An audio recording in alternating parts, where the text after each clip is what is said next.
On March 20, 1994, an aftershock of the January Northridge earthquake hit Los Angeles while many movie stars were at the Dorothy Chandler Pavilion to rehearse for the presentation of the upcoming Academy Awards. Nothing serious happened and no performer got hurt, but the incident was of course still widely covered in the press one day later. However, most articles that appeared stated that the earthquake was actually not the only thing shaking the Academy. The other was a rumor that was slowly getting more and more attention in Hollywood. A rumor involving last year's Best Supporting Actress winner, Marisa Tomei. If hanging around film Twitter has taught me anything, it's that Marisa Tomei's Oscar win for My Cousin Vinny is definitely among the more popular decisions the Academy has made. And there are many reasons for that. It's that rare win for a comedy, which is always appreciated, and the performance itself is kind of iconic. The defense is wrong! No, the defense is wrong! Plus, Marisa Tomei is undoubtedly one of Hollywood's most respected and popular supporting actresses. Somebody who always brightens up every movie she's in and has proven her versatility again and again in a vast variety of different genres. So it just makes sense that she is an Oscar winner, and even one who got the award for the most beloved performance of her career, which, as we all know, doesn't happen for every actor. However, even if Marisa Tomei and her Oscar win are seen very positively nowadays, opinions in 1993 and the following years were actually quite different. Okay, extremely different. An Oscar win is usually seen as the ultimate seal of approval and an indisputable confirmation of talent and appeal. But in the case of Marisa Tomei, it was the downright opposite, and her win caused a level of doubt, ridicule and downright hostility that had never been seen before, starting one of the most persistent urban myths in modern history, which turned a star-making moment into a national joke, and Marisa Tomei into a never-ending punchline. Uh-oh, he read the wrong name. Shh, just play along like they did for Marisa Tomei. So what exactly was the rumor? In short, the story was that something went seriously wrong at the Academy Awards in 1993 and that she was not the actual winner. According to the rumor, presenter Jack Palance had announced her name by accident, and the Academy, too embarrassed to correct the situation on live TV, simply decided to go along with it. This is obviously an insane story with zero credibility. But even 30 years later, every article that talks about Marisa Tomei will still mention it in some way or another. It is forever associated with her Oscar win, and turned it into something that is almost immediately understood as a kind of mix-up, as a shocking mistake, and most of all, a huge embarrassment. For example, in 2015, newspapers simply called Steve Harvey's wrong announcement at the Miss America contest a Marisa Tomei moment. I have to apologize. But why did Marisa Tomei's win cause this kind of unprecedented reaction? How was it possible that a rumor like this could come about in the first place? And what were the circumstances that allowed it to spread and apparently be taken seriously enough to be brought up over the years again and again? These are some of the questions and topics I want to talk about in this video. And to give a comprehensive picture of the extreme reactions to Marisa Tomei's Oscar win, we need to start at the beginning. The Oscar win itself. And while the story that she wasn't the correct winner is obviously nonsense, the other thing you most likely heard about it is correct. That she was a very shocking winner. In fact, this remains to this day one of the biggest upsets in Oscar history. And of course, this is a very important fact when discussing the rumors surrounding this win. Nobody assumes that a presenter made a mistake when the winner is a mortal lock like a Helen Mirren or a Daniel Day-Lewis. The win had to be a shock in order to be questioned. But at the same time, there have been many surprise winners at the Oscars over the years, and none of them caused even remotely similar reactions. So at first, let's dive into what made the win of Marisa Tomei so unique. Why was her win seen as such a big upset? And why was this particular upset so different to other upsets? Many aspects here are obviously connected to each other, but I still tried to separate them into 3 main factors. Number 1. Because Marisa Tomei was a newcomer. Yes, I know, you're probably now thinking, that's not a reason for an upset. There are countless newcomers who won an acting Oscar. And yes, you are totally right, but bear with me, because I'll try to explain the difference between the traditional Oscar newcomer and Marisa Tomei. Her career up to 1992 had in no way been remarkable or indicated that she was destined for greatness. She had been interested in acting since childhood and later dropped out of Boston University to make her film debut in The Flamingo Kid. She then did various off-Broadway plays, often to critical acclaim, but also found work on the big and the small screen, appearing in the Weinstein-financed flop Playing for Keeps, but more importantly on TV, in a recurring role on the daytime soap As the World Turns, and as Lisa Bonet's roommate in the Cosby spin-off A Different World. This appearance then caught the attention of director John Landis, and when Marisa was removed from A Different World after the first season, he offered her a role in a screwball comedy Oscar, starring Sylvester Stallone. During the shooting, Landis invited fellow director Jonathan Lynn to the set, who was himself currently preparing his new project My Cousin Vinny, a courtroom comedy starring Joe Pesci, who was briefly trying to establish himself as a comedic leading man after the success of Goodfellas and Home Alone. My Cousin Vinny tells the story of 2 New York students who faced the death penalty after being wrongly accused of murder while traveling through Alabama.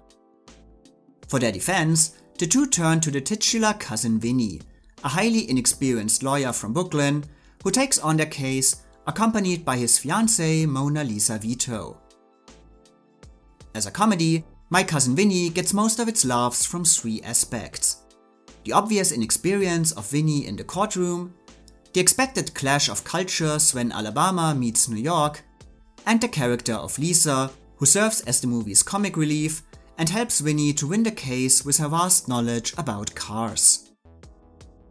In an interview with Rolling Stone for the 30th anniversary of My Cousin Vinny, screenwriter Dale Lorna remembered that studio executives at 20th Century Fox initially thought that the movie did not need a comic relief, fearing that Lisa would overshadow Joe Pesci's Vinny, and wanted her character cut from the script.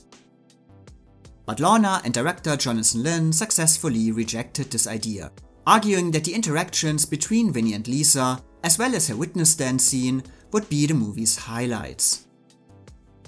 Still, as Jonathan Lynn remembered, finding the right actress for the role was downright impossible. As he said, the studio offered it to any Italian American they could think of with any name value. They all passed. But when Lynn visited the set of Oscar and saw Marisa Tomei shoot one of her scenes, something clicked.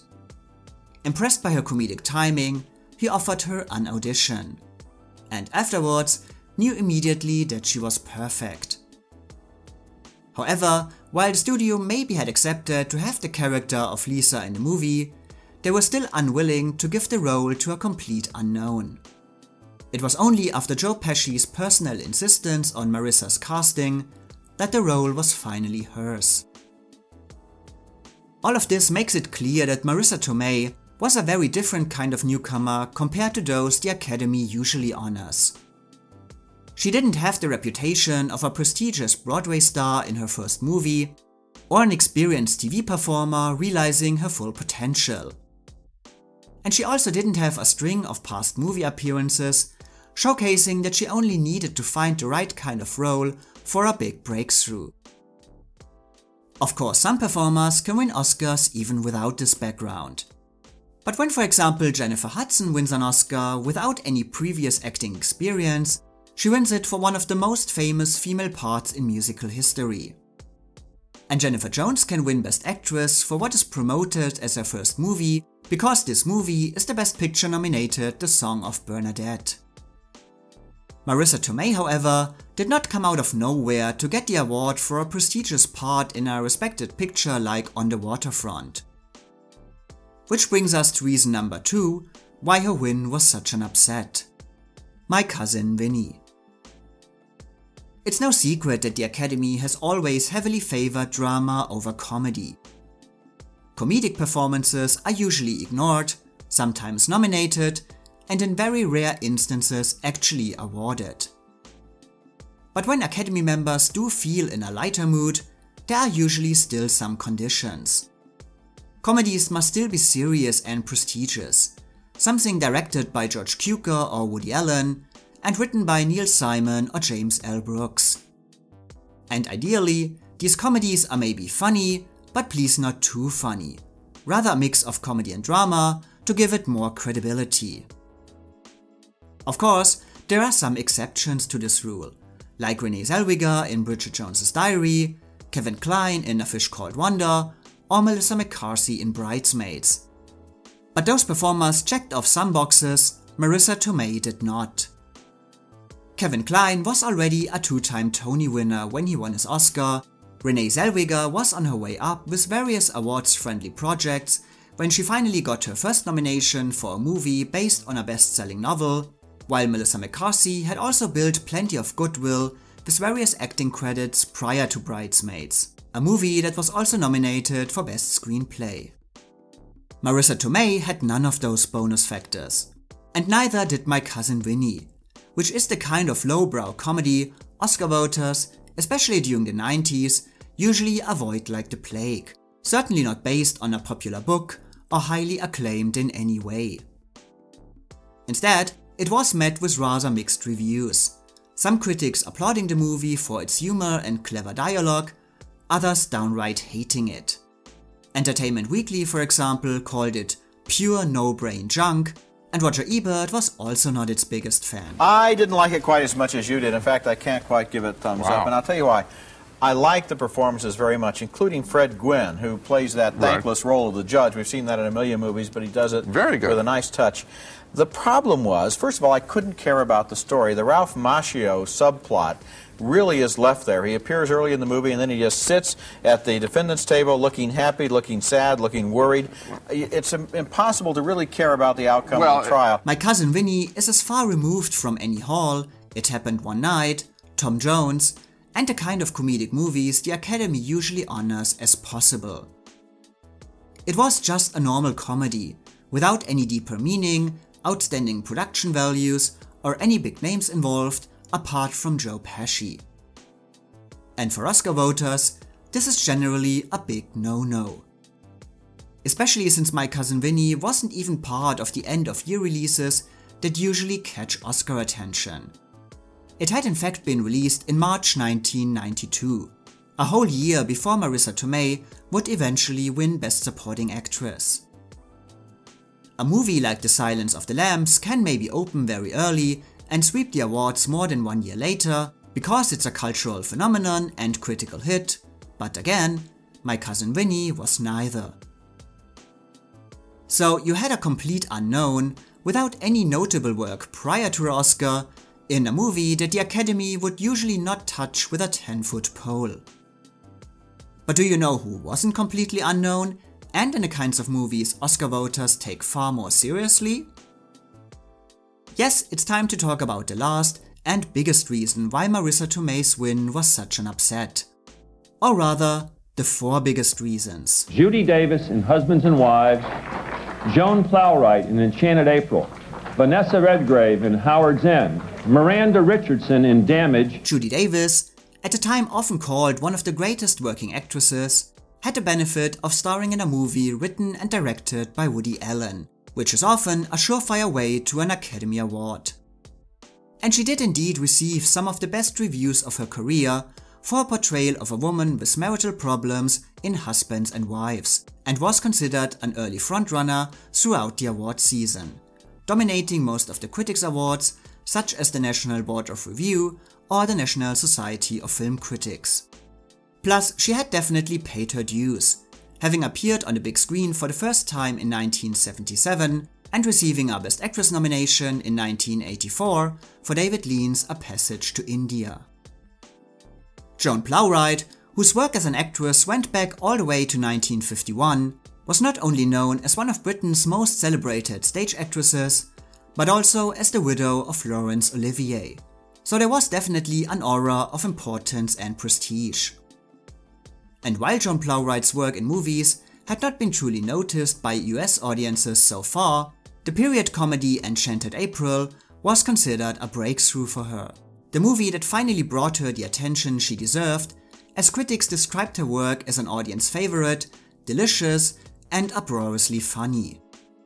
She also won a Golden Globe as Best Supporting Actress, and due to her success in Enchanted April, became a much more regular presence on the big screen, appearing in movies like Jane Eyre or Tea with Mussolini, but also Last Action Hero or Dennis the Menace. Miranda Richardson had been acting since the early 80s, garnering attention for her stage and movie work in England, but 1992 was a big breakthrough year in the US. She was not only getting raves for her work in Damage, but also for her appearances in Enchanted April, which starred her opposite the other breakthrough star of 1992 and also won her a Golden Globe, and in the Best Picture nominee The Crying Game. She was undoubtedly one of the most visible performers of the year, the subject of countless personality profiles that proclaimed her the new British sensation and a successor to Oscar winners Maggie Smith and Glenda Jackson. She also received a New York Film Critics Award for her body of work that year, and many felt that she could win the Oscar in the tradition of Jo Van Fleet or Gloria Graham, while her role as the suffering wife with a big dramatic monologue drew comparisons to Beatrice Straight's Oscar-winning performance in Network. And then there was Vanessa Redgrave, an acting legend who had been working since 1958 and was already an Oscar winner and multiple nominee. But even with a highly acclaimed body of work during the last decades, many critics still felt that Howard's End was an artistic peak for Vanessa Redgrave, calling it the best performance of her career and describing her dignified portrayal of a dying woman as the movie's standout.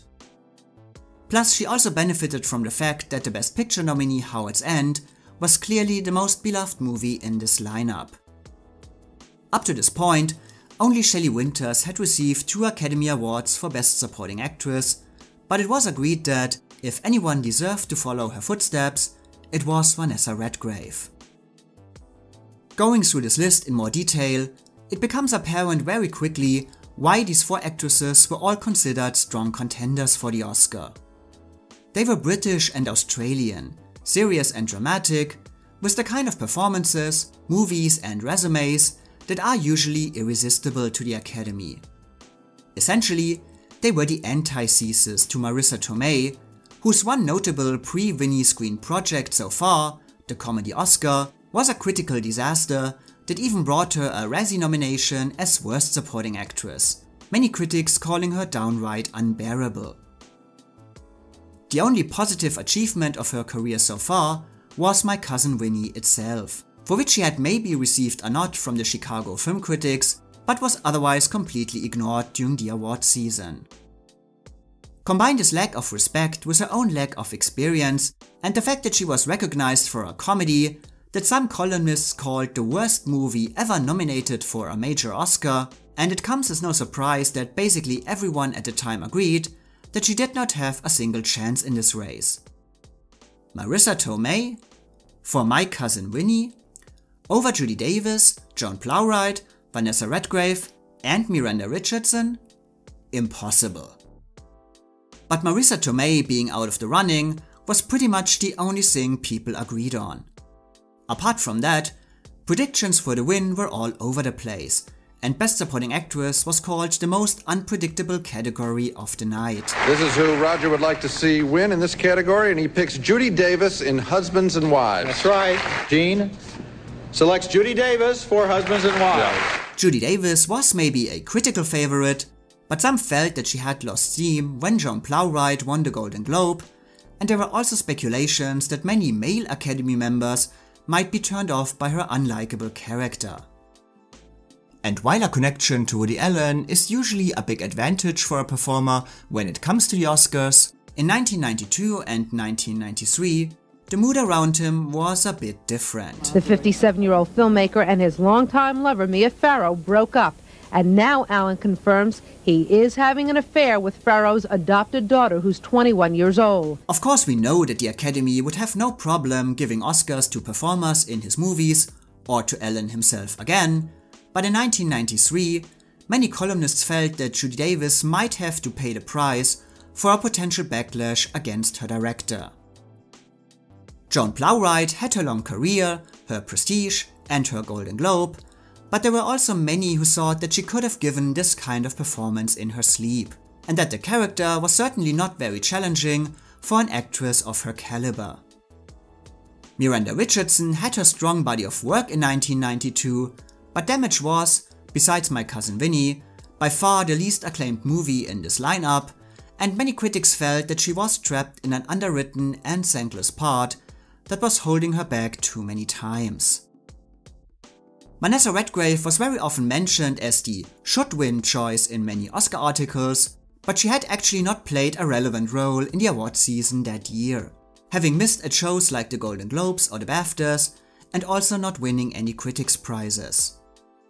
Her legendary status as a performer could certainly not be denied, but as was the case with Joan Plowright, some columnists felt that Vanessa Redgrave too could have done this role in her sleep, calling her competently dull. Furthermore, there was a feeling that her character left Howard's End too early to make a lasting impact on Oscar voters. And of course, there are also still a lot of memories about her controversial Oscar speech 15 years earlier, many predicting that the Academy would never again give her a chance to step up to the microphone. So yes, this category was seen as all over the place, without a clear frontrunner, as Judy Davis, Joan Plowright, Miranda Richardson and Vanessa Redgrave all had their advantages and disadvantages. Basically any nominee, except of course Marisa Tomei, could be the winner. It was a nail-biter until the envelope would be opened. And what happened when it was opened? And the Oscar goes to Marisa Tomei in My Cousin Vinny. It was a moment almost nobody saw coming. A win that defied all odds and was basically unprecedented in Oscar history. A newcomer without any past acclaim in any medium, in an overall not overtly praised lowbrow comedy that had been released more than a year ago over 4 acclaimed contenders in traditional Oscar roles. As Marisa Tomei herself later said, "I wasn't on the usual path, where you're working and you've done a whole bunch of movies and you win an Oscar. All the odds were against me." So that yesterday marked the 30th anniversary of My Cousin Vinny, which is one of your great films that we all love. When you're doing that, when you do that movie, when you were filming it, did you have any idea it would be that big of a hit, or that you would win an Oscar? Or no, no, I was just happy to have a job. I don't know. Who is the person who thinks I'm going to win an Oscar? Yeah. So before we go into the reactions to Marisa Tomei's win and the rumor that aimed to discredit it, let's ask the question: if everybody was so convinced that Marisa Tomei could never win, then why did she? And to step back a bit further, based on all the factors against her, how did she even get nominated? And Marisa Tomei in My Cousin Vinny. Marisa Tomei! And I think we have to start with the most obvious reason here. The fact that, no matter how surprised everyone was about this nomination and win, this was actually a highly acclaimed performance. When My Cousin Vinny was released, critics went wild about Marisa Tomei. Reading contemporary reviews, this was a true A Star Is Born moment, and even reviewers who disliked My Cousin Vinny itself had nothing but praise for her. Roger Ebert might have been mixed on the film overall, but called her witness stand scene the movie's high point, and like many others, praised the chemistry between Marisa Tomei and Joe Pesci, whom some considered a modern Nick and Nora Charles. But most critics went even further and stated that Marisa flat out walked away with the movie. She was called its secret ingredient and biggest weapon, a comedic tour de force, like a Judy Holliday played by Fran Drescher. I thought you were so fabulous in My Cousin Vinny. Where do you keep your Oscar? At Marisa Tomei's house. Marisa was furthermore described as sensational, astonishing, aggressively funny, with a huge amount of star quality that makes every moment she's on screen worth watching. A revelation that the movie would be remembered exclusively for her performance, and that she gave much more to the role than the script asks for, adding intellectual spirit and emotional depths into a cartoon sex pot.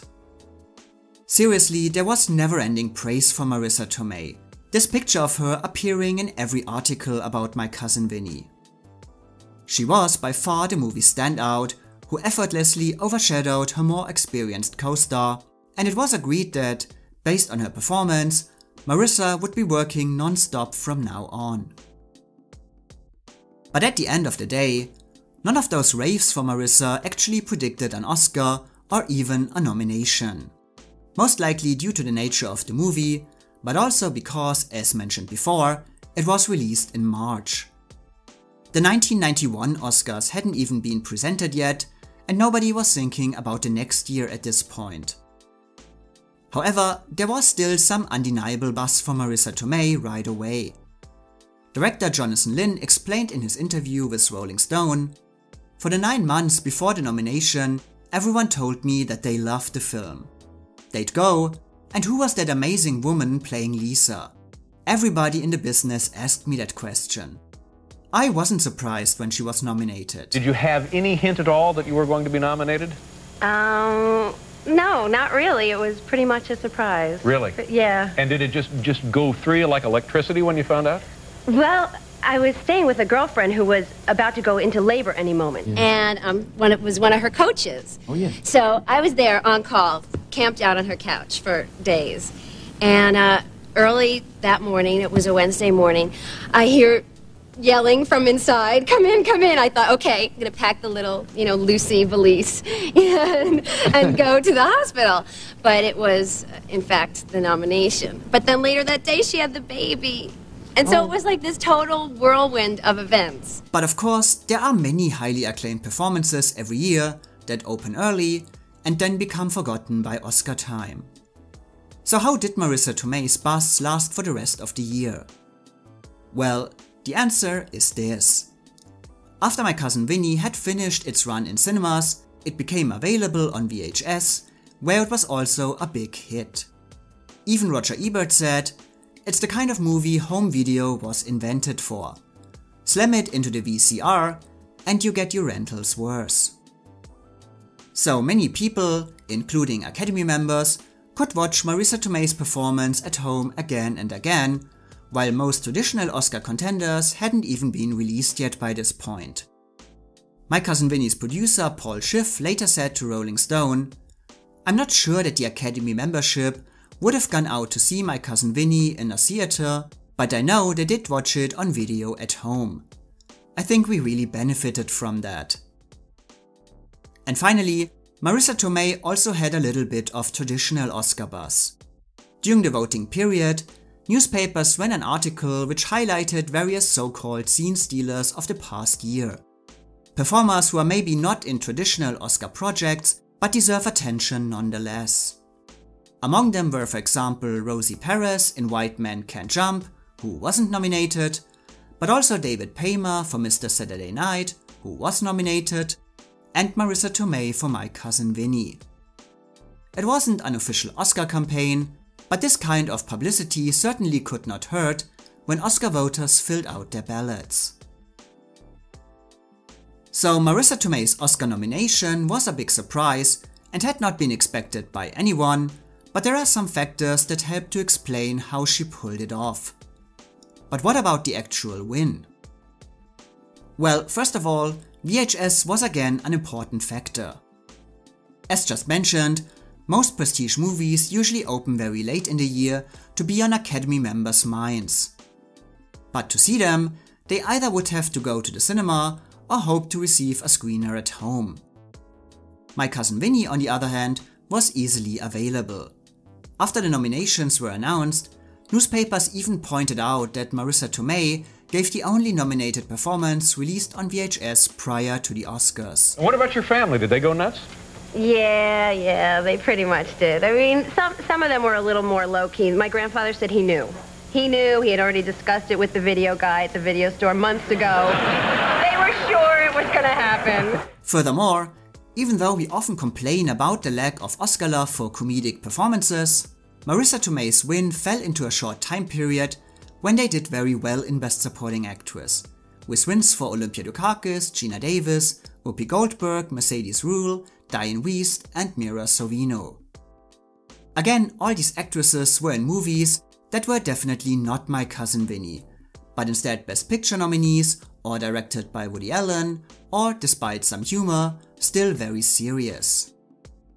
But the win showed that Oscar voters were in a mood to laugh.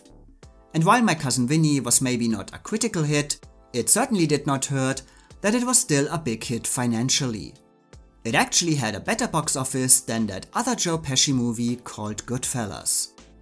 None of Marisa Tomei's competitors came even close to making this much money. And speaking of her competitors, what also helped Marisa Tomei was quite simply the lack of a clear frontrunner in her category. I don't want to talk about vote splitting because, as I have just said in my video about Judy Holiday's Oscar win, I don't believe in vote splitting. There are 5 nominees and the one with the most votes wins. And this lineup is probably the perfect example for that. Given that each nominee had factors for and against her, it's easy to imagine that they all maybe got around 20% of the votes, meaning that Marisa Tomei did not need overwhelming support, but only a small relative majority to come out as the winner. And of course, the nomination had also immensely increased Marisa Tomei's profile. She was maybe a newcomer and an unknown when the nominations were announced, but suddenly she seemed destined to be a new star, a new Julia Roberts, or even the next Audrey Hepburn, covered in countless personality profiles. Her sudden popularity also threw a spotlight on her upcoming project Untamed Heart with Christian Slater, and there were reports that her Oscar nomination helped her to get the lead in Norman Jewison's Only You, opposite Robert Downey Jr. The future seemed very bright for Marisa Tomei, and we know that Academy members like to crown new performers who seemed destined to become the next big thing. So there are some factors that can explain why Marisa Tomei won the Oscar, but at the end of the day, even with those factors, it remains true that her win is a complete anomaly in Academy history. There were so many obstacles against her, any of which alone would usually already prevent a performer from coming even close to an Oscar. 10 years later, an unknown Academy member told Entertainment Weekly, "It seemed bizarre to everyone I knew that Marisa had won." Okay, so we now know the circumstances of the win and why it was seen as one of the biggest shocks the Academy Awards had ever seen. But as I have said before, there have been many other upsets in Oscar history. So how did we go from "what a surprise" to this? There's this crazy rumor, some of you may have heard it, some of you may have not, that when I won the Academy Award for My Cousin Vinny,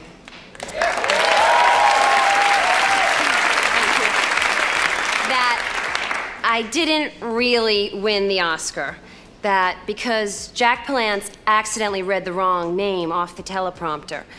But that's just not true. I won the Academy Award fair and square. Yes, it's finally time to talk about the most extreme reaction ever to an Oscar win. And to examine this whole story, I will look at it from 3 different angles. Where did the rumor come from? What were the circumstances that made it appear plausible? And considering how humiliating the whole story clearly is, what made it so acceptable to dismiss Marisa Tomei's win and essentially her talents as an actress in this way? So let's start with the first question. Today, the origin of the rumor is very closely associated with one name: Rex Reed. And I mean, do I believe that he would start a rumor like this about an actress? In the New York Observer, Reed delivers blow after blow, calling McCarthy tractor-sized, a humongous creep, and a female hippo. The day after I won the Oscar, he went ahead and studied Tell the World that winning the Oscar was for me a result of a pity vote. Yes, I absolutely do. However, from what I found, It seems that he is not the one who made it up. But don't worry, we get back to him in just a moment. There is actually no specific name that can be connected to how the rumor around this Oscar win got started. The whole story had been covered for the first time in 1994 by The Hollywood Reporter and Entertainment Weekly, which cited a, quote, former son-in-law of a distinguished Academy Award winner as the original source. But that's all the information that's available in this regard.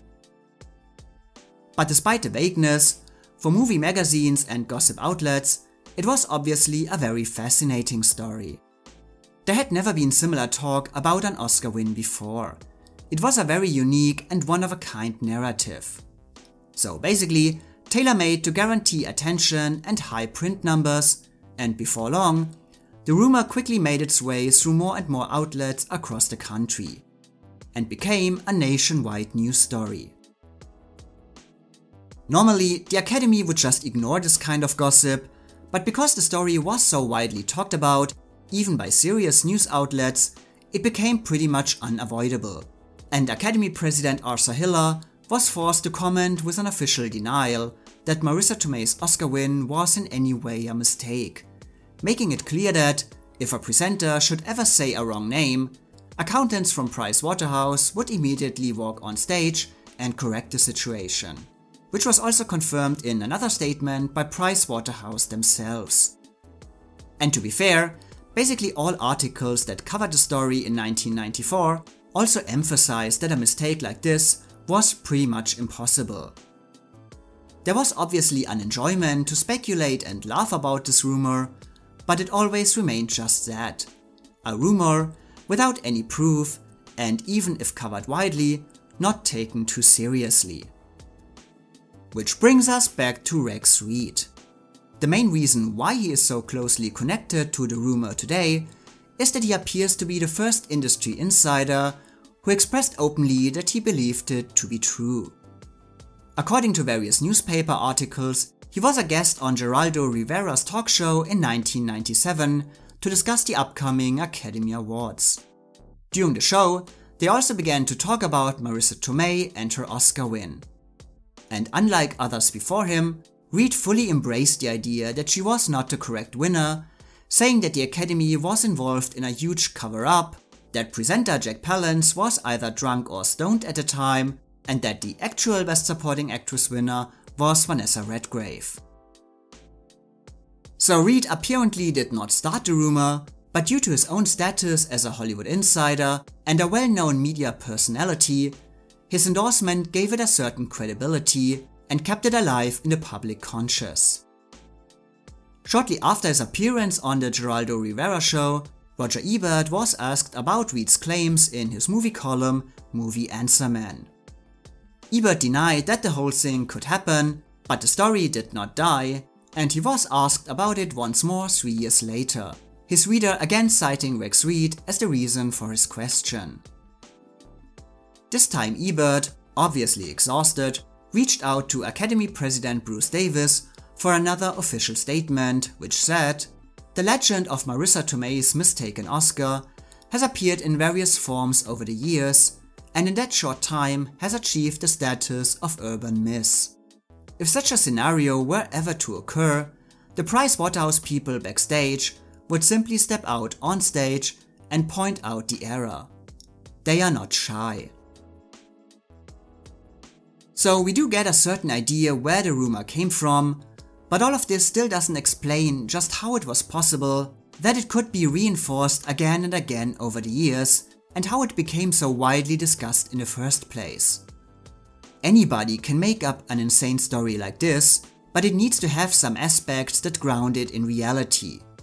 I mean, even Rex Reed must have some reason to believe this rumor could be true. So what were the precise circumstances that made it appear plausible enough to achieve this persistence and longevity? Well, first, there are the simple logistics of the Best Supporting Actress Oscar presentation in 1993. The major focus of the rumor is the theory that presenter Jack Palance didn't read the name of the winner on the card inside the envelope, but rather announced Marisa Tomei because her name was still appearing on the teleprompter as part of the announcement of the nominees. A theory made possible because Marisa Tomei came last in the lineup alphabetically. As for why Jack Palance read the name from the teleprompter, early theories mostly seem to think that he did it because, you know, he's old, yes, very nice, but then began to more and more emphasize Rex Reed's aforementioned opinion that he was either drunk or stoned. And I mean, as harmful as the whole rumor was to Marisa Tomei, and we will talk about this soon, can we also take a quick moment to say how incredibly rude all of this is to Jack Palance, who was clearly just having fun with the whole thing. I mean, look at his Oscar win 1 year earlier. This kind of goofy behavior is just part of his personality. Yes, he first called Judy Davis Joan, but he immediately corrected himself, and his joke saying that one actress was from Brooklyn and the other 4 from England seems rather a case of laziness than anything else. And I mean, let's be honest, how many people watching at home or even in the audience will know that Judy Davis is from Australia? So it all feels pretty standard, typical Jack Palance stuff. However, his behavior got more and more blown out of proportion over time, and moving forward, many articles essentially portrayed him as completely lost. Someone who barely made it through the presentation, giving him an important role in the entire rumor because it would have been absolutely impossible to apply this kind of conduct to any other presenter. The rumor could never have existed in this way if the award had been given out by, say, Tommy Lee Jones or Gene Hackman. And the way Jack Palance would be portrayed in many articles over the years also brings us to the next reason why the rumor about Marissa's win was able to gain such traction. Those were the days prior to the internet. It was extremely easy to say that Jack Palance was drunk or stoned, or didn't even look at the card inside the envelope when announcing the winner, because there was hardly any way to fact check it. If a gossip outlet reported about the rumor, or Rex Reed talked about it, you couldn't just go to YouTube and watch the presentation for yourself. I even read an article from 2000 which said the rumor started because Jack Palance announced Marisa Tomei as the winner before fully opening the envelope. Obviously, even in pre-internet days, a certain level of fact-checking should have been expected from journalists, and even without YouTube, getting access to a tape of the presentation, to see that Jack Palance very obviously read Marisa Tomei's name from the card in the envelope shouldn't have been too hard, but at a certain point, the whole thing simply became entertainment. A story sure to attract readers, a controversy likely to sell papers, and there was obviously no interest to ruin the fun with anything so inconvenient as the truth. I know for a fact that there is a columnist who works for one of the major newspapers here in New York who has been told by his editors, you must be more vicious. We want more vicious attacks upon people who perform. Who? Who? No, I'm not going to do it. And finally, the rumor was also so easy to believe because there was no evidence to the contrary. Yes, the Academy and Price Waterhouse gave out the statements that, if a wrong winner was announced, they would immediately correct the situation, but would they? Who knows? There was no precedent for a story like this, and thinking that an official institution is involved in some kind of big cover-up always makes a conspiracy theory far more interesting. So those are essentially the technical aspects of the rumor. They put this made-up story into the very real circumstances of the Oscar presentation, and this way gave it just enough credibility to be acceptable for many news outlets and industry insiders, preventing the rumor from dying down and connecting it even stronger to Marisa Tomei in the years to come. Hey, I won that fifth and squiff. Oh, that's not what I heard. Bobby, what did you hear? I heard things. But nevertheless, even discussing where the rumor came from and why it was seen as so plausible by many, it does actually still not fully explain why it could spread so easily. Because so far, I have not talked about the most important aspect of the entire story: Marisa Tomei herself. The rumor obviously has some intriguing angles that help to explain why it became so popular, but upset or not, it's doubtful that a story like this would ever have been so widely discussed and believed if it had concerned other surprising winners like Juliette Binoche or Marsha Gay Harden. So why was it believed in regard to Marisa Tomei?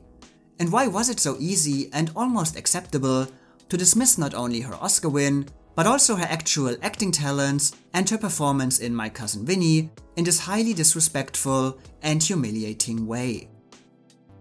And while I have already explained this a bit with Marisa Tomei's lack of prestige and experience prior to the Oscars, the biggest reason for it all appears to be her post-Oscar career, which created some kind of vicious circle in connection to the rumor of her incorrect Academy Award, again and again giving new life to the story, while at the same time also constantly influenced and hindered by it. As mentioned before, the rumor around Marisa Tomei's Oscar win started to spread in early 1994.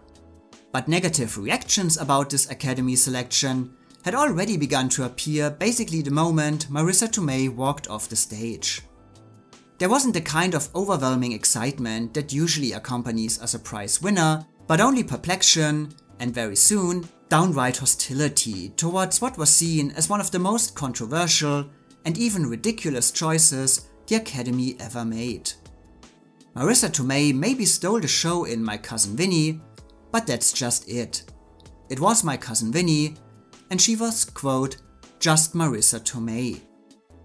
She didn't steal the show in Howard's End, or tackled Woody Allen, or had decades of experience behind her. Her own meager status as an actress, the kind of movies she was appearing in, and most of all, the acclaim for her competitors, made her win not only a huge upset, but also a huge head-scratcher. Just how could this have happened? And in the search for an answer, all the acclaim and popularity for Marisa Tomei's performance became a thing of the past. After all, if a win is seen as ridiculous, then it can only mean that the nominated work must be ridiculous too. And so columnists were looking for different explanations how someone like Marisa Tomei could have pulled off this historic upset. And found two. Number 1, xenophobia. The fact that Marisa Tomei was the only American nominee in this lineup had already been a major conversation topic prior to the Oscars, but now that she had actually won, it became even more prominent, constantly pointed out as a proof that Oscar voters didn't vote for talent, but simply for nationality. Of course, they would much rather see an American actress on the stage than one from Australia or England. I feel proud to be nominated with all the actresses. I mean, it's not a question of nationality. They are extremely, to me, they are the so wonderfully trained and such consummate performers. I'm very honored to be nominated with them. And reason number 2, ageism. Of course, male Academy members would much rather see 20-something Marisa Tomei on the stage than, for example, 63-year-old Joan Plowright.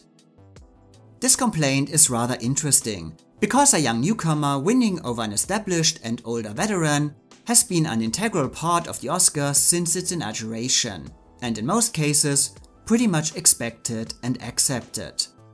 Let's be honest, how many times does Hollywood actually come to the defense of an older actress, considering that the industry basically considers you over the hill once you're past 35? So why was this Academy crowning the next big thing narrative so unpopular this time? Well, it obviously gave an easy way to discredit a win many were not happy about in the first place. But beyond this, the mood at the 1992 Oscars was also a bit different than usual, because the Academy had declared it as the Year of the Woman. A step harshly criticized by basically everyone in Hollywood, since 1992 was regarded as one of the worst years for actresses in a long time, with hardly any quality roles available.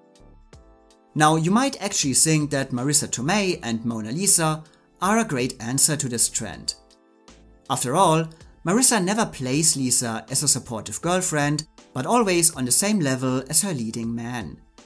Yes, she is supportive and dare to help, but definitely on her own terms, always remaining her own person. And while doing that, she also has to overcome preconceived ideas about what she knows and what she can do simply based on the fact that she is a woman. Surely a very common theme that happens millions of times every day and makes her stand out positively in the long line of supporting and suffering wives/girlfriends who always stayed in the second row. But this was not how the media at the time covered the results of this race. What they saw instead was a young and attractive newcomer without any credentials or experience receiving an award over 4 women who had already worked their way up and proved their worthiness of the honor again and again, which for columnists felt exactly like the kind of insults that so many women have to deal with on a daily basis. In the Year of the Woman, many felt that an Oscar for Marisa Tomei was almost a slap in the face of actresses who had paid their dues, which made the reactions to her win even more negative, and consequently the demand to prove herself worthy of it so much bigger. It is, after all, a widely known story arc. An Oscar is not only a congratulation and seal of approval for a job well done, but also an investment, additional attention to a performer's talents and appeal that will hopefully result in more awards-worthy roles and, even better, a lot of box office in the future. But of course, these expectations also create a lot of pressure. After an Oscar win, many performers are suddenly judged differently. There is far more attention on their work, and any failure to live up to the artistic or financial predictions will cause an even bigger backlash, and then lead to speculations about the so-called Oscar curse, a description that has been used since the 1930s to describe careers that did not live up to the hopes of the Academy and the industry. And given all the controversy surrounding Marisa Tomei's Oscar win, there was even more pressure on her than usual, the eyes of Hollywood watching her even closer, and then even quicker to judge when she, quite simply, didn't fulfill the expectations her award had created. First of all, following the Academy Awards, Marisa Tomei was not able to duplicate either the financial success of My Cousin Vinny nor the acclaim she had received for her work in it. While Untamed Heart and Only You were considered 2 important follow-up vehicles during the nomination period, both movies were considered largely a disappointment when they were released after her win. Norman Jewison's Only You had been hyped up as a new Moonstruck or even The Next Roman Holiday, a defining romantic comedy for the 90s, starring, as mentioned earlier, the new Audrey Hepburn. But while some reviews applauded the movie's charm, most were rather negative, complaining that this romantic comedy was neither funny nor romantic and that Marisa Tomei lacked depth and a clear story arc. In the end, it maybe wasn't a financial flop, but it also wasn't a big hit. And Untamed Heart didn't fare much better. Marisa Tomei actually received a lot of positive feedback for her work, some critics complimenting her remarkable range, but the movie was overall dismissed and, again, not a big hit.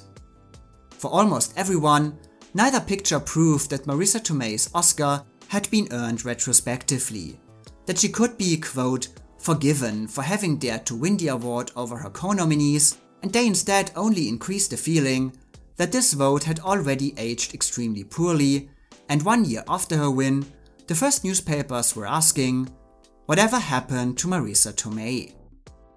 It's clear that the sudden spotlight had exposed a young actress who hadn't had any experience with Hollywood, star personality, acclaim, and publicity so far, and quite simply did not know how to deal with it, later saying, "I've had to grow up in front of people more."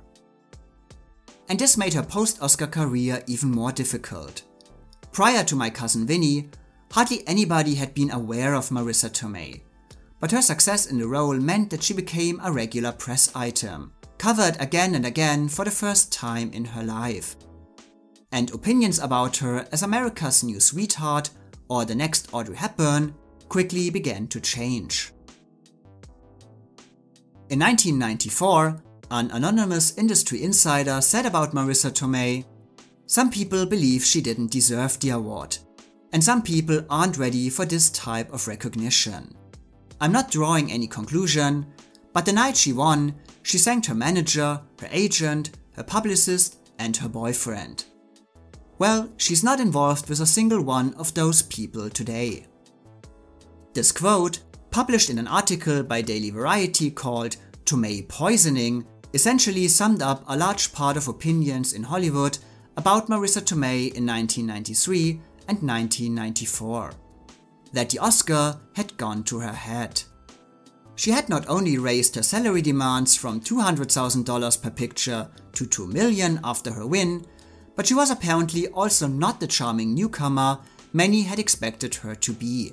And the press now portrayed her as a self-deluded spitfire, a nightmare on movie sets who constantly argued with her directors, and she was called Audrey Hepburn with an attitude, less Julia Roberts and more Faye Dunaway.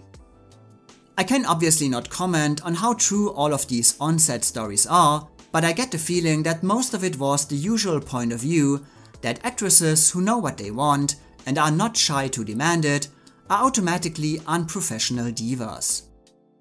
Her later co-star Rosie Perez pretty much hit the nail on the head when she said about Marisa Tomei, "If a man acts the way she does, people say, he's really assertive, he knows who he is.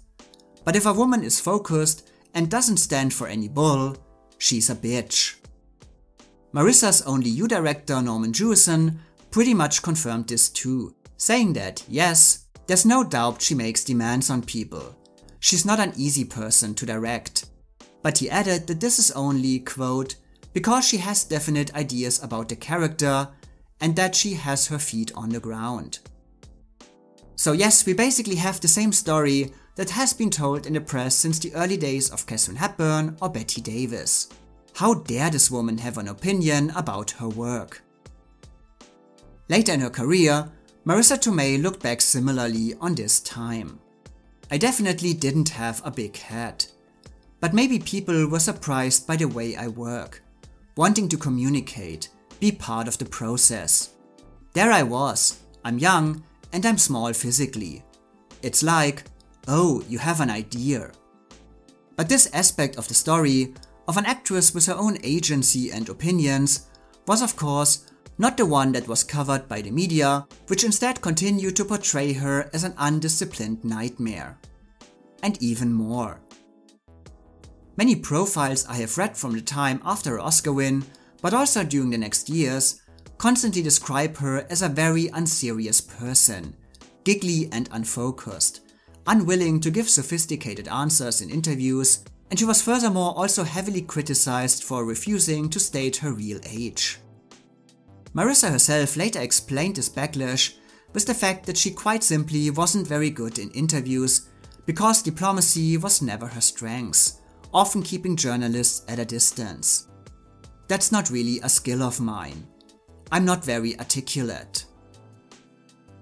So you had an out of nowhere, highly controversial win that didn't make sense to anyone, and an immediate post-Oscar career covered under a layer of disappointing movies, disappointing performances, and a downright horrible personal reputation.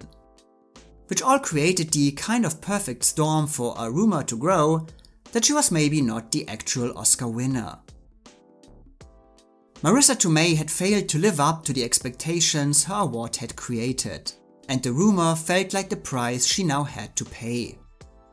Frank Johnson, the accountant from Pricewaterhouse, who supervised the results of the 1993 ceremony, simply said about the rumor, "I just think someone doesn't like who the winner was."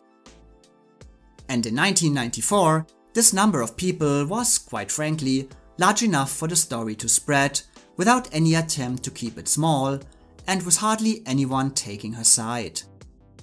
The rumor gave all anger, frustration, or annoyance about Marisa Tomei the perfect outlet.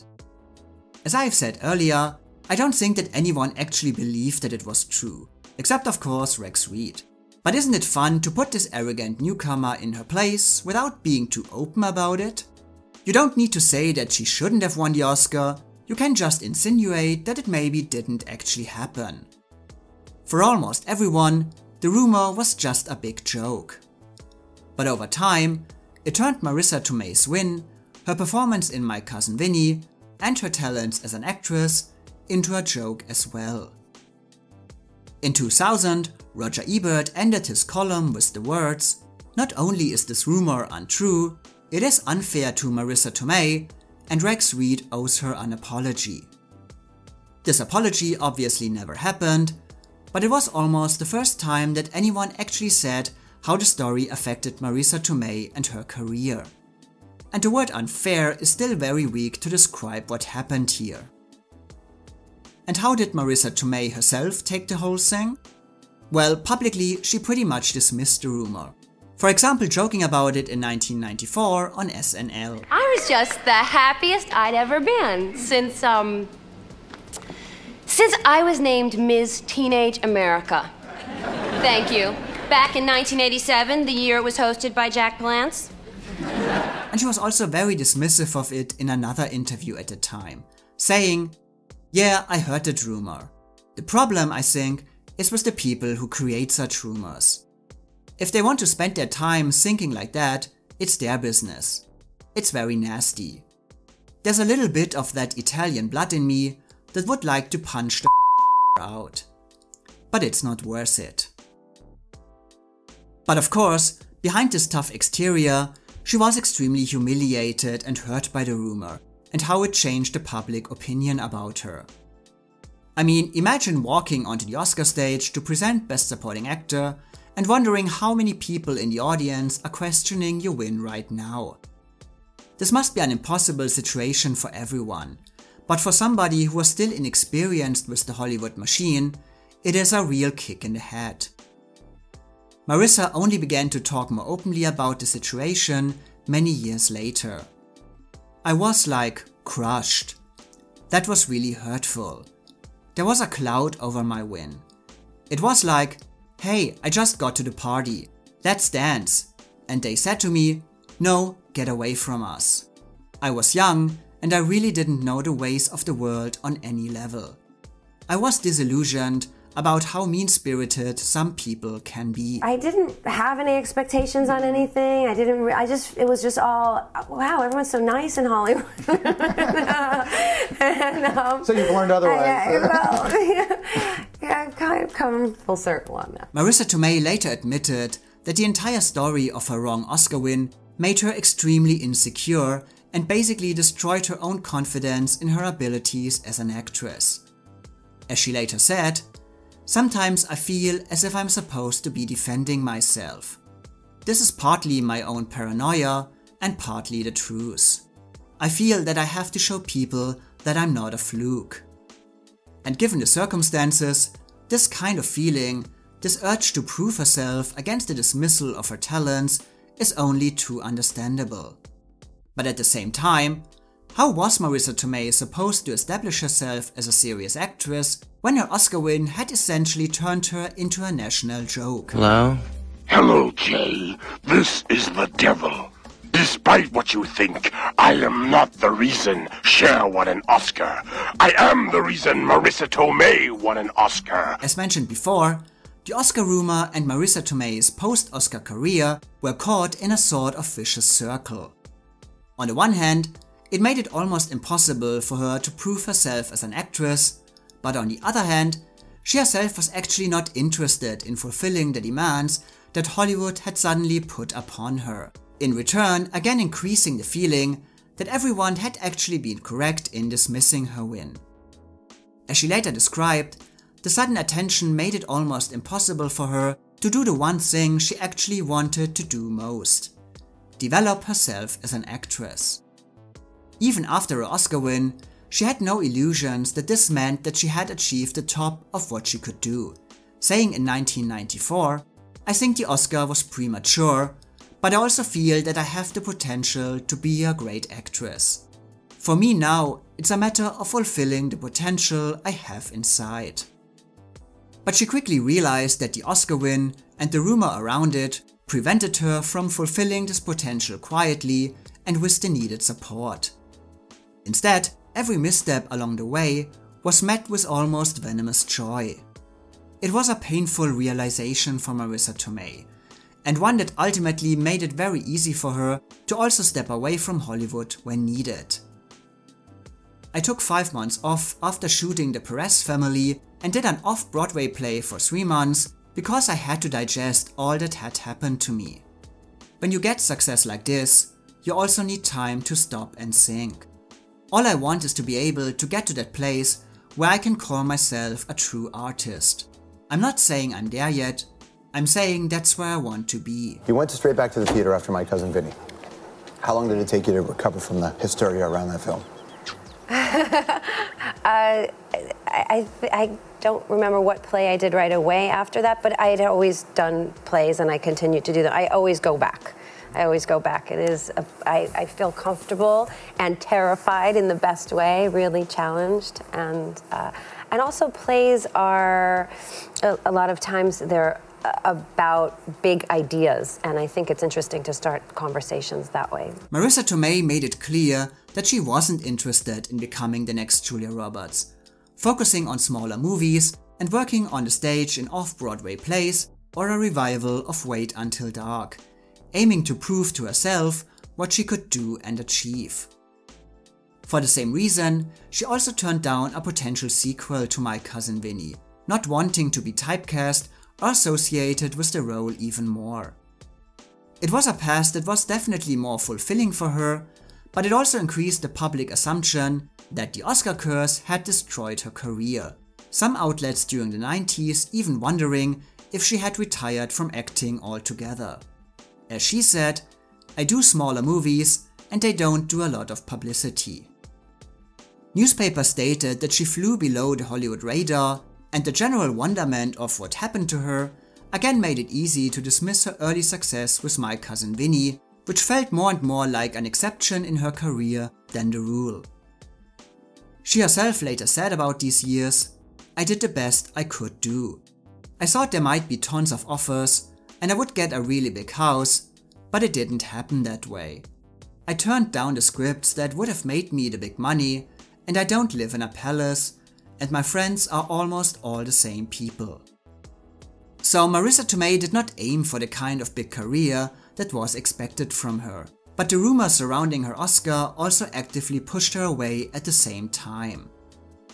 She had lost confidence in herself, and the steps she needed to find it again only increased the attitude that her win had essentially been a joke, no matter if given correctly or not.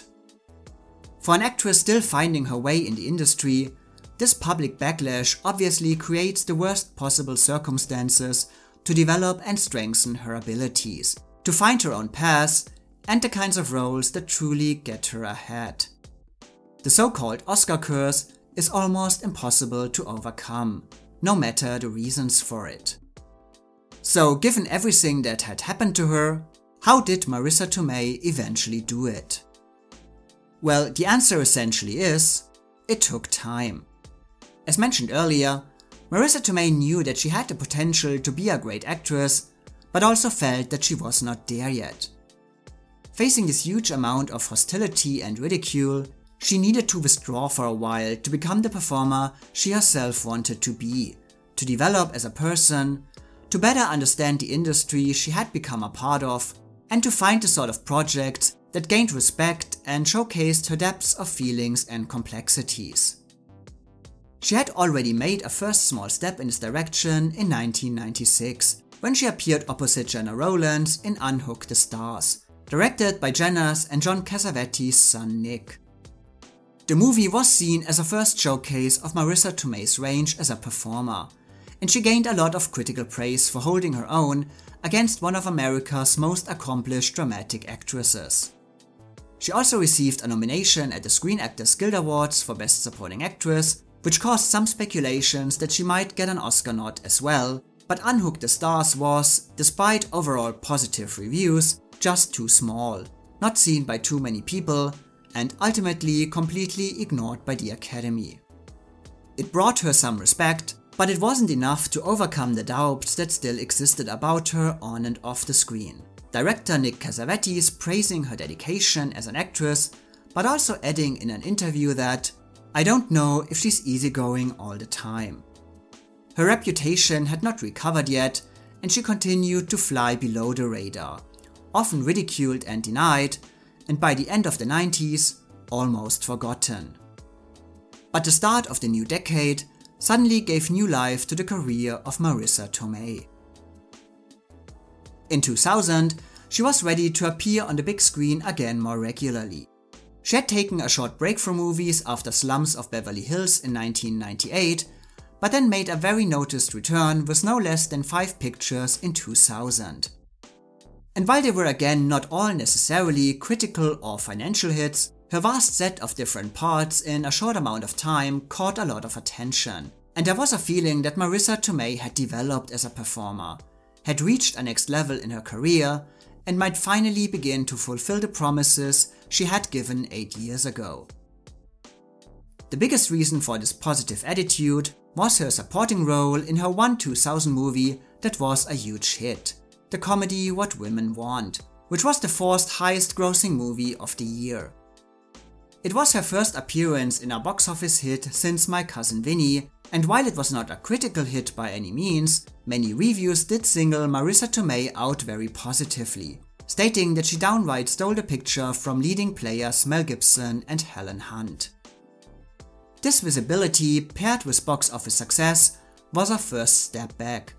A slow return that did not necessarily bring critical praise to Marisa Tomei, but gave new excitement about her overall screen presence and versatility, causing many columnists to wonder if she could find a role soon that would bring her truly back into the spotlight. And they didn't need to wait for long. In the Bedroom tells the story of Ruth and Matt Fowler, an ordinary couple from Maine whose lives are turned upside down after the murder of their son Frank by the ex-husband of his girlfriend Natalie, played by Marisa Tomei. It had premiered at the Sundance Film Festival in 2001 and quickly became one of the most talked about pictures of the year, and also turned into one of the most decisive movies of Marisa Tomei's career. It was the movie that brought her the respect she had been denied for so long, that proved her talents as an actress beyond what many still considered a neglectable comedy, and allowed her to finally return to the first league of Hollywood when she officially overcame the Oscar curse with her 2nd Academy Award nomination for Best Supporting Actress. Marisa Tomei was back. But what was it about In the Bedroom that created the sharp reorientation of Marisa Tomei's career and public perception? Why was this the movie that suddenly changed everything? Well, there are a couple of reasons. First of all, Marisa Tomei's performance.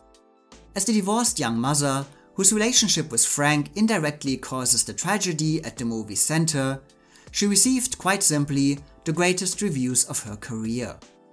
Critics applauded the vulnerability and delicacy in her work, the insecurity of a woman unable to leave her worries behind and finally overcome by grief and guilt. One word that especially came up very often when talking about her work was unexpected. Marisa Tomei's performance was especially noteworthy and praised because for many it had come completely out of nowhere, and nothing she had done so far seemed to indicate that she could handle this kind of darker and demanding material. There was a maturity in her Natalie that audiences had not seen before, a display of complexity, emotions and intellect that was praised in essentially every article about In the Bedroom. If the rumor about her Oscar win had caused doubts about her actual acting talents, In the Bedroom was the impressive confirmation of her versatility, depth and growth as a performer. I started in theater and I was trained in theater, so I didn't know that much about film. So I hope that has improved over time. Of course, it's not like Marisa hadn't done excellent work following My Cousin Vinny, very often getting positive notes, for example for the aforementioned Unhook the Stars. But the difference between In the Bedroom and most of her movies during the 90s was, In the Bedroom was actually seen by many critics and also highly acclaimed beyond the performance by Marisa Tomei. Following its premiere at Sundance, it won a special jury prize for the performances by Tom Wilkinson and Sissy Spacek, and both actors continue to collect various critics and industry awards with Sissy Spacek for the longest time being considered the frontrunner for the Best Actress Oscar.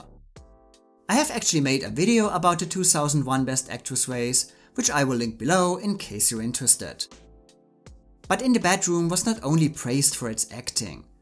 It was undoubtedly one of the most acclaimed motion pictures of the year, and also one of the Academy's 5 Best Picture nominees. Unlike most other movies with Marisa Tomei, In the Bedroom did certainly not fly below the radar, especially since it was also distributed by Miramax during its peak years at the Oscars.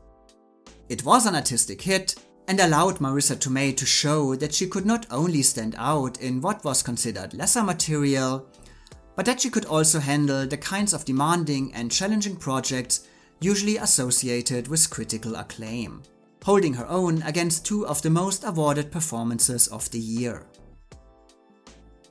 The buzz around In the Bedroom and the praise for her work gave Marisa Tomei her most publicity and press coverage since My Cousin Vinny. But the circumstances had of course changed drastically. She was no longer the bright new star, now the story was about her return to the top, her comeback. In the eyes of the industry, Marisa Tomei had finally done what had been expected of her since 1993, shown that she was a talented actress. It was undoubtedly an appealing narrative, and the goodwill towards Marisa Tomei was also increased by the fact that, this time, she was much more cooperative with the press, talking more openly about her role, her movie, her early Oscar, and the downhill of her career, even though she admitted that she was still not comfortable in these kinds of situations, continuing to avoid them as much as possible. But there were no longer articles about a giggly and naive young starlet, but a more mature and self-assured performer. And there were also no more reports about any so-called unprofessional behavior by Marisa Tomei on her movie set. Director Todd Field instead praising her work and dedication to the role. And while all of this certainly helped to re-establish her to the A-list of Hollywood, she herself was actually not too fond of this whole comeback narrative, as it dismissed all the work she had done in the last years.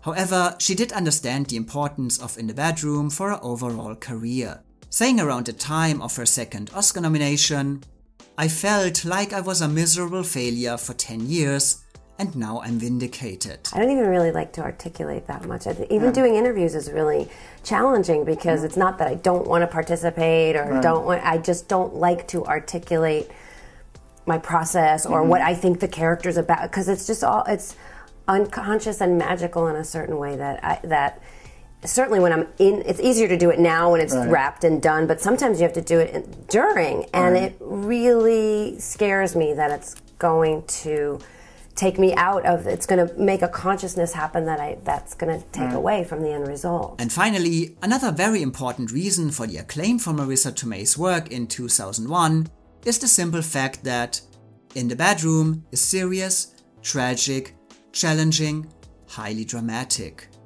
My Cousin Vinny was none of that. And this is basically one of the biggest reasons for the rumor around Marisa Tomei's Oscar win and all the hostility it faced during the years. Because no matter how many times critics will say, dying is easy, comedy is hard, and complain about the lack of recognition for comedic performances, the different reactions to these Oscar stories show that, at the end of the day, dramatic performances always get far more respect and are naturally considered for awards attention and critical praise. A heartbreaking scene in a witness stand immediately seen as a far grander achievement than a funny scene in a witness stand. Marisa Tomei might have been an Academy Award winner, but her comedic work had not convinced many people that she actually had acting talent and that she was a serious performer, serious about her work and serious in her work. She herself later said that the rumor was most likely the result of prejudice against material like My Cousin Vinny compared to more prestigious material like Howard's End or Husbands and Wives. I think it had more to do with the role that I played, that it was comedic and that it wasn't upper class. I think it was more of a classist thing, frankly. I mean, I know Whoopi Goldberg won for a comedy, right? Well, Ghost wasn't a laugh out loud. No. But it wasn't. But her part was really funny, and yeah. I don't know. I mean, I'm sure there are lots of other people, but probably more rare than I realize now that you're saying. Maybe that's what it was. I don't know. I mean, it really hurt my feelings. But in 2001, everything worked in Marisa Tomei's favor, and if her Oscar win 9 years earlier had been drowned in controversy, her second nomination had been widely predicted and welcomed. Many columnists even saying that, if frontrunner Jennifer Connelly should, for some reason, not be the winner, Marisa Tomei would be the most deserving alternative. Of course, in reality, Helen Mirren was most likely the runner-up for Gosford Park, and Marisa Tomei did not really have a chance in this lineup, especially since most conversations around her movie were dominated by Tom Wilkinson and Sissy Spacek. But for her, the nomination was the big story. Her win, her vindication as an actress. But what is always important to note here is that Marisa Tomei did not aim for all of this. She did not want to finally be critically acclaimed, to make a comeback, to prove herself in the eyes of all those who had ridiculed and dismissed her for so many years. She had already made it clear that she had no interest in fulfilling the expectations of Hollywood, and she had not changed this attitude. For her, In the Bedroom was just another job for which she did the best she could. That it would be such a hit was not a given. Todd Field had never directed a movie before. Tom Wilkinson had maybe been involved in some big projects over the years, but he was certainly not a household name. And Sissy Spacek's peak years in Hollywood had been long over. Marisa Tomei only knew that Natalie was a wonderful part. Everything else simply happened. Do you feel that you've proved something within the bedroom? I mean, that's what I read. Everybody is saying, you know, everybody thinks of the part you won an Oscar for, and now you see something different. Yeah, I think that's what people needed to see, and I didn't do it for that reason. Of course, moving forward, Marisa Tomei did not only work in unforgettable classics or one blockbuster after another. But there is definitely a pre in the bedroom and a post in the bedroom part in her career.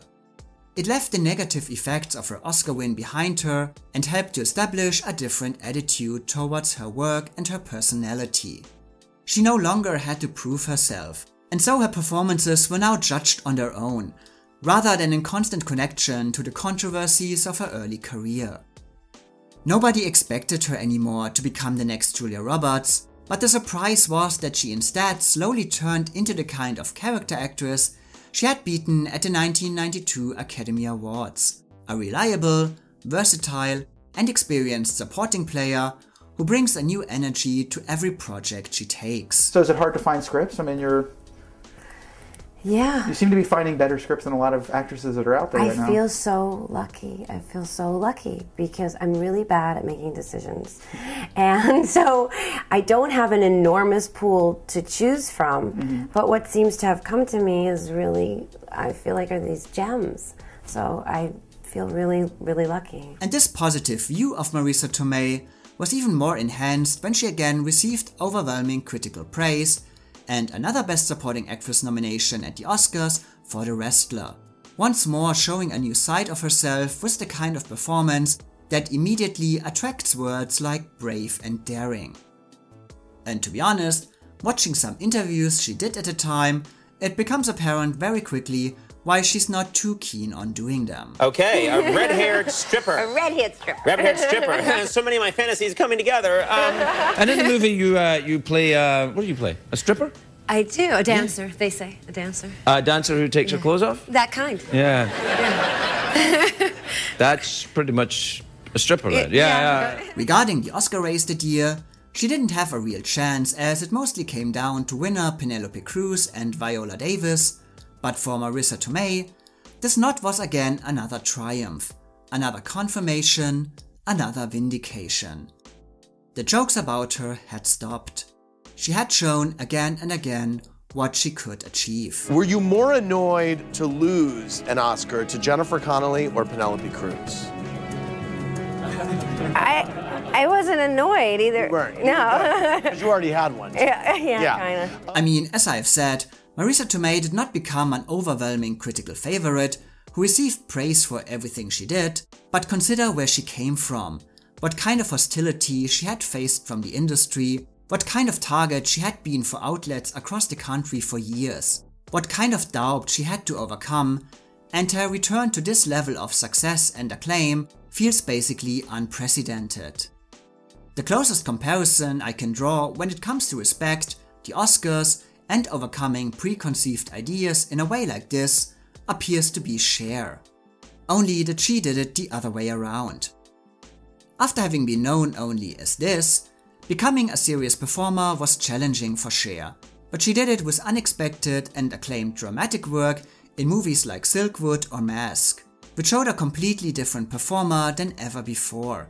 Somebody apparently very serious about her craft. In the eyes of Hollywood, she had proven herself as a dedicated actress with this dramatic work, which then allowed her to win an Oscar for lighter material with the romantic comedy Moonstruck. Because as great as she is in Moonstruck, it's hard to imagine that Cher could have won an Oscar for it if this had been her first serious movie, if she hadn't shown her skills with Silkwood or Mask before. But this is essentially what Marisa Tomei did, winning an Oscar for a comedy without any credentials as an actress, and then having to show her range and her talent for dramatic roles in the years to come, under the worst imaginable circumstances. But like Mona Lisa herself, Marisa Tomei could eventually show that she was much more than what people assumed at the beginning. We are back with one of Hollywood's most talented actresses, Marisa Tomei, who has starred in big movies like Spider-Man, The Wrestler, and of course, My Cousin Vinny, for which she won an Academy Award. And it seems that by displaying her talent for dramatic material, at some point people also began to appreciate her range and her flair for comedy, and finally started to realize that, hey, My Cousin Vinny is actually a fantastic performance that stood the test of time and that we're still talking about today. My biological clock is ticking like this, and the way this case is going, I ain't never getting married! I mean, My Cousin Vinny will never be regarded as another Sophie's Choice, but just like with the coverage about Marisa Tomei herself, there has been a shift in how her Oscar win is discussed. While the rumor might still be mentioned, her win is not questioned anymore. And neither is the quality of her work. Columnists no longer asking how she could possibly win, but rather praising the longevity of her Lisa, the ongoing popularity of her performance, and her undeniable comedic instincts that turned it into such a beloved piece of work to begin with. Kamala Harris said that that's her favorite movie. Kamala Harris? Yes, that's her favorite movie. My Cousin Vinny loves it. Really? They teach it in colleges, in law school classes. That I knew. That part I knew. Would not say that I'm Mona Lisa Vito of the football world. Have you seen the film My Cousin Vinny? Yes. And do you by any chance know who Marisa Tomei's character was based on? And while we today definitely know what happens when someone reads the wrong name at the Oscars, Moonlight, Best Picture. Marisa Tomei actually did not need this accidental confirmation of her win. Even if, of course, many media outlets at the time drew the obvious comparisons. Because she had achieved this vindication, this delayed appreciation for her work in My Cousin Vinny and her Oscar completely by herself. In 2015, The Hollywood Reporter polled hundreds of Academy members about some past wins, and while they would, for example, give Best Picture now to Brokeback Mountain instead of Crash, Marisa Tomei would win the Oscar again. Years of hard work, of going her own way, of doing what she felt was best for her, of taking her time and developing as a performer with her own rhythm and tempo, had finally washed away the hostility, doubts and ridicule that had plagued her career for the longest time. That's actually the problem with Hollywood. It's people like you who forget about Marisa Tomei, but they remember Alicia Vikander. There is obviously a lot more to say about the rumor around Marisa Tomei's Oscar win, what it tells us about Hollywood and the entertainment industry, about what kinds of roles are allowed to win awards, about the perception of drama versus comedy, and of course, about the treatment of actresses, what is expected of them, and how quickly the tide will turn when those expectations are not fulfilled. But my aim here was to focus on the rumor itself, how it happened, and how Marisa Tomei was able to leave it all behind. And while the rumor will continue to be connected to her Oscar, she can now look at it from a distance and with the knowledge that she overcame insurmountable obstacles on the way. Now I can think of it as just another story in my life.